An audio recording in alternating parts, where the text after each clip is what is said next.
Tenali గాంధీనగర్లోని CPI office వద్ద videographers and photographers welfare association ఆధ్వర్యంలో ఘనంగా వరల్డ్ ఫోటోగ్రఫీ వేడుకలను నిర్వహించారు. ఈ సందర్భంగా కేక్ కట్ చేసి శుభాకాంక్షలు తెలిపారు. అనంతరం తహసీల్దార్ చేతుల మీదుగా సభ్యులకు గుర్తింపు కార్డులు అందజేశారు. స్థానిక సిపిఐ కార్యాలయంలో ప్రపంచ ఫోటోగ్రఫీ దినోత్సవాన్ని తెనాలి వీడియోగ్రాఫర్స్ మరియు ఫోటోగ్రాఫర్స్ అసోసియేషన్ ఆధ్వర్యంలో ఘనంగా నిర్వహించారు. ఈ కార్యక్రమానికి అతిథిగా పాల్గొన్న తహసీల్దార్ గోపాలకృష్ణ మాట్లాడుతూ టెక్నాలజీకి అనుగుణంగా ప్రతి ఒక్క ఫోటోగ్రాఫర్ ముందుకు సాగాలని అన్నారు. తెనాలిలో ఉన్న ఫోటోగ్రఫీకి సంబంధించిన సంఘాలు ఎన్ని ఉన్నా అందరూ కలిసిమెలిసి ఉండాలని, సభ్యులకు అన్ని వేళలా సంఘాలు ఉపయోగకరంగా ఉండాలని సూచించారు.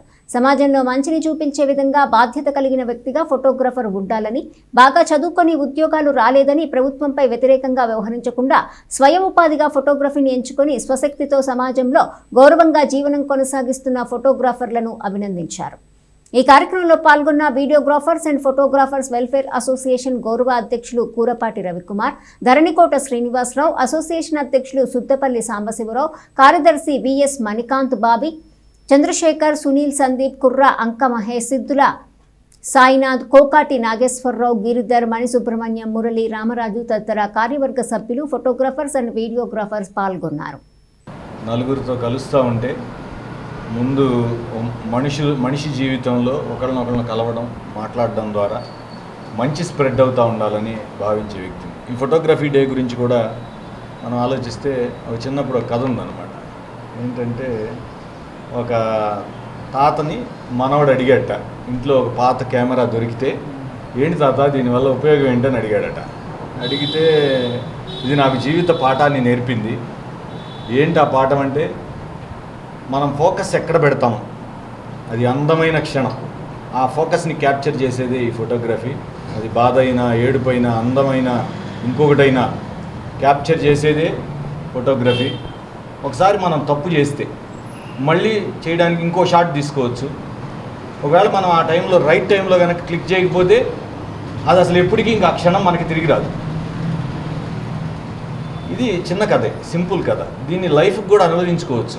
ఎలా అనువదించుకోవచ్చు అంటే, జీవితంలో మనం ఏ కోణం అయితే చూస్తామో, మంచి అనుకుంటే మంచిగా కనిపిస్తుంది, చెడు అని మనం భావించామనుకోండి, ఒకవేళ తప్పు అయితేనేమో సరి చేసుకోవచ్చు, చెడు అని భావిస్తే చెడుగా కనిపిస్తుంది.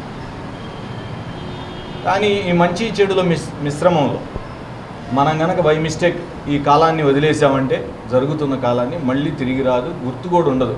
ఇప్పుడు సోషల్ మీడియా రకరకాలుగా వచ్చేసి, ఒక విధంగా మా చిన్నప్పుడైతే కెమెరా రీల్ 70 రూపాయలు 80 రూపాయలు కొనాక్ది ఏదో ఉండేది, కెమెరాలో పెట్టి దాన్ని కొంచెం అడ్జస్ట్ చేసి ఫోటోలు తీసేవాళ్ళం. మళ్ళీ దానికి సెకండ్ క్లిక్ ఉండేది కాదు, ఛాన్స్ ఓవర్లాప్ అయ్యేదన్నమాట.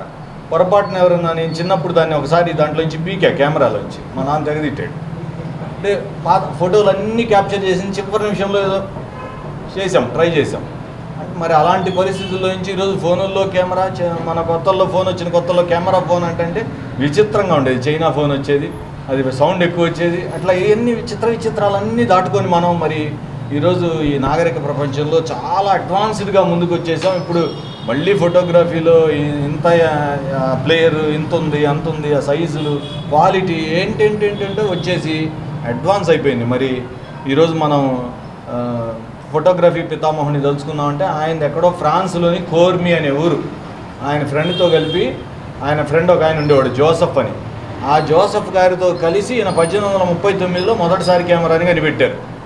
మరి ఎక్కడో ఫ్రాన్స్లో పుట్టిన ఆయన ఈరోజు మనం ఇక్కడ చిన్న కార్యక్రమం జరుపుకుంటున్నామంటే, ఆయన ప్రపంచం మొత్తానికి, ఫ్రాన్స్ ప్రభుత్వం, అప్పుడు ప్యారిస్ ప్రభుత్వం ఆయనకి పెన్షన్ కూడా మంత్లీ ఇచ్చేది. అప్పట్లో 1851లో ఆయన చనిపోయారు. మరి ఆయనకి బతికున్నంతకాలం పెన్షన్ కూడా ఇచ్చింది. మరి ఆయన ప్రపంచానికి ఒక కొత్త విషయాన్ని కనిపెట్టారు. మరి ఆ ఫోటోగ్రఫీని మనం ఇన్నాళ్ళు వాడాం, ఇప్పుడు ఇంకా సూపర్గా దాన్ని డెవలప్ చేసుకొని వాడుతున్నాం. ఈ ఫోటోగ్రఫీ డే సందర్భంగా మరి మీ అందరికీ ఇక్కడున్న ఈ అసోసియేషన్ ప్రతినిధులు, అట్లాగే మెంబర్స్, మీ అందరికి కూడా నా హృదయపూర్వక శుభాకాంక్షలు తెలియజేస్తా ఉన్నా. ఇట్లాంటి కార్యక్రమాలన్నీ తెనాల్లో బాగా